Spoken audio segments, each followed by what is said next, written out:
तो वही कैसे हो। हमारे प्लेनेट अर्थ पर हर वक्त 1,73,000 टेरावाट सोलर एनर्जी पड़ती रहती है, जो कि पूरी दुनिया की एनर्जी कंजम्पशन से 10,000 गुना ज्यादा है। और एस्टिमेट लगाया गया है कि पूरी अर्थ पर पड़ने वाली सनलाइट सिर्फ 1.5 घंटे के लिए वो काफी होगी हमारी 1 साल की एनर्जी कंजम्पशन के लिए। तो क्या वजह है कि हम इतनी सारी सोलर एनर्जी को वेस्ट कर रहे हैं। हमें एक ऐसा एरिया चाहिए जिधर सबसे ज्यादा सोलर एनर्जी पड़ती हो और वहां पर कोई रहता भी ना हो, तो ऑब्वियसली वो एक डेजर्ट होगा। और सबसे बेहतरीन तो सहारा डेजर्ट है। ये डेजर्ट 9.2 मिलियन स्क्वायर किलोमीटर पर फैला हुआ है और तकरीबन 8% लैंड बनता है हमारी पूरी अर्थ का। दिन में इसकी सैंड का टेम्परेचर 80 डिग्री तक होता है। आखिर क्या होगा कि अगर हम पूरे सहारा डेजर्ट को सोलर पैनल से कवर कर दें। अगर हमने सहारा डेजर्ट को सोलर पैनल से कवर कर दिया ना, तो ये डेजर्ट जंगल में कन्वर्ट हो जाएगा। लेकिन कैसे? इसका जवाब ये है कि जब सोलर पैनल पर हीट पड़ती है ना, तो सिर्फ 15 से 20% ही लाइट कन्वर्ट होती है इलेक्ट्रिसिटी में, बाकी सारी लॉस हो जाती है। जबकि दूसरी तरफ सैंड हीट को बिल्कुल अब्जॉर्व कर लेती है, जिसकी वजह से सरफेस पे टेम्परेचर बहुत ज्यादा हाई होता है। अगर हम इस पूरे डेजर्ट को सोलर पैनल से कवर कर देंगे, तो सन से आने वाली हीट को सोलर पैनल सारे अब्जॉर्व कर लेंगे और इलेक्ट्रिसिटी प्रोड्यूस करेंगे। अब सारी हीट तो ये सोलर पैनल ही अब्जॉर्व कर लेंगे, जिसकी वजह से सहारा डेजर्ट का टेम्परेचर ठंडा होना शुरू हो जाएगा। इससे होगा ये कि 7 ओशियन पर डायरेक्ट सनलाइट पड़ने की वजह से वेपर सहारा के ऊपर आते हैं, जैसा कि हमेशा आते रहे हैं। लेकिन इस बार फर्क ये होगा कि सहारा डेजर्ट का टेम्परेचर काफी कम होगा, तो ये वेपर्स कंडेंस होकर बरसना शुरू हो जाएंगे। पूरे सहारा में बारिशें होना शुरू हो जाएंगी और देखते ही देखते ये डेजर्ट एक रेन फॉरेस्ट में चेंज हो जाएगा। इस चीज से सिर्फ सहारा को फर्क नहीं पड़ेगा, बल्कि पूरी दुनिया में इसका वाज़ेह फर्क देखने को मिलेगा, क्योंकि इस पूरे प्लेनेट का क्लाइमेट इंटरलिंक है एक दूसरे से। हमने एक जगह को छेड़ा तो दूसरी जगह अफेक्ट होगी। फॉर एग्जाम्पल, अगर सहारा रेन फॉरेस्ट बन जाता है ना, तो साथ अमेज़न का जंगल डेजर्ट बन जाएगा, क्योंकि हजारों टन डस्ट सहारा डेजर्ट से ट्रेवल होती है, अटलांटिक ओशन को पार करके अमेज़न में जाती है, जिसमें बहुत ज्यादा न्यूट्रिएंट्स होते हैं जो अमेज़न जंगल को फलने फूलने में मदद करते हैं।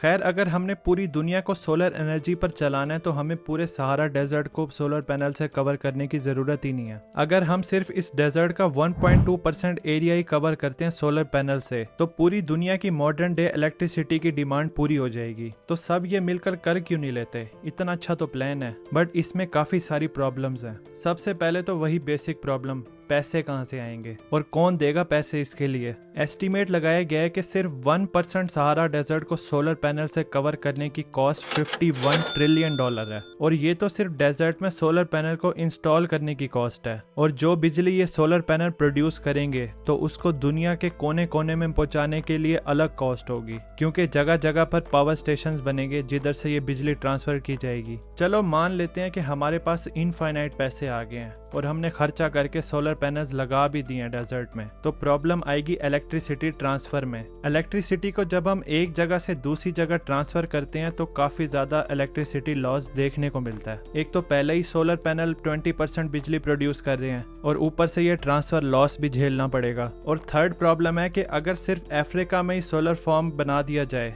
तो फिर इस मुल्क की मोनोपोली हो जाएगी पूरी दुनिया में और बाकी मुल्कों को इसी पर डिपेंड होना पड़ेगा। इस कंट्री के पास बहुत पावर आ जाएगी, जैसे कि स्पाइडरमैन के अंकल बेन ने बोला था, With great power comes great responsibility.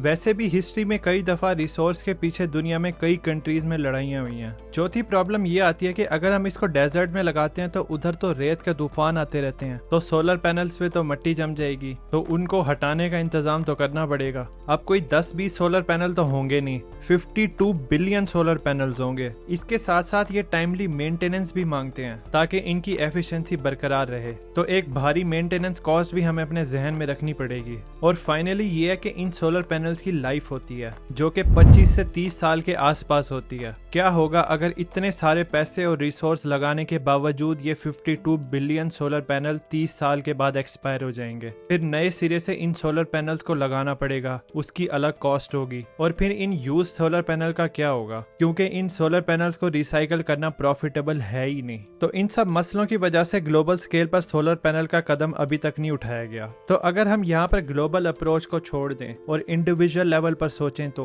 मतलब हर कोई अपने घर की छत पर सोलर पैनल लगा ले तो ये जो प्रॉब्लम्स हैं वो हमें देखने को नहीं मिलेंगी। जैसे कि कॉस्ट, जितनी बंदे को बिजली जरूरत है उतने ही सोलर पैनल्स लगा ले, और मेंटेनेंस भी चीप होगी क्योंकि वो इंडिविजुअल लेवल पे होगी या तो बंदा खुद ही कर लेता है। तो ये सबसे ज्यादा इफेक्टिव तरीका है सोलर एनर्जी को अपने फायदे के लिए यूज करने का। इस इंडिविजुअल लेवल यूज के लिए सोलर पैनल के ना दो सिस्टम्स होते हैं। पहला होता है ऑन ग्रिड सिस्टम, जिसमें जो दिन के टाइम सोलर एनर्जी बन रही है ना वो आपके घर के इस्तेमाल के लिए हो जाएगी, और जो एक्स्ट्रा बिजली पैदा हो रही होगी ना वो ग्रिड में चली जाएगी ताकि उसको दूसरे लोग इस्तेमाल कर सकें। और रात के टाइम जब सूरज नहीं होगा तो आप ग्रिड से बिजली इस्तेमाल करेंगे, लेकिन जो एक्स्ट्रा यूनिट दिन के टाइम आपने ग्रिड को दिए थे ना पहले वो माइनस होंगे, उसके बाद जितनी आप इलेक्ट्रिसिटी कंज्यूम करेंगे सिर्फ उसका बिल ही आप पे करेंगे। दूसरा है ऑफ ग्रिड सिस्टम। इसमें सिस्टम तो सेम ही होगा लेकिन यहाँ पे ग्रिड से कनेक्ट नहीं होगा बल्कि आपकी अलग बैटरीज होंगी। दिन में जो आपकी एक्स्ट्रा बिजली प्रोड्यूस हो रही होगी वो ग्रिड की जगह बैटरीज में स्टोर हो रही होगी, और फिर रात के टाइम उन बैटरीज से पावर ली जाएगी।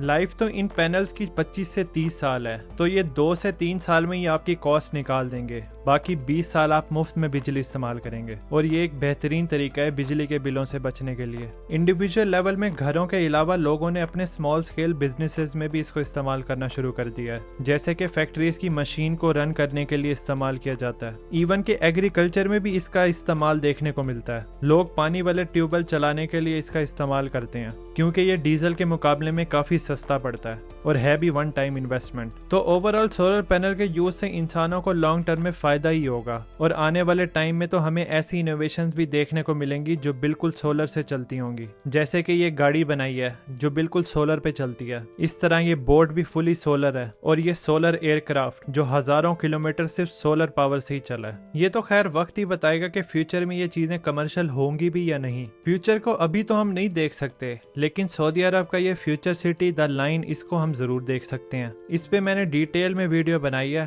फिर मिलते हैं उस वीडियो में। Thanks for watching.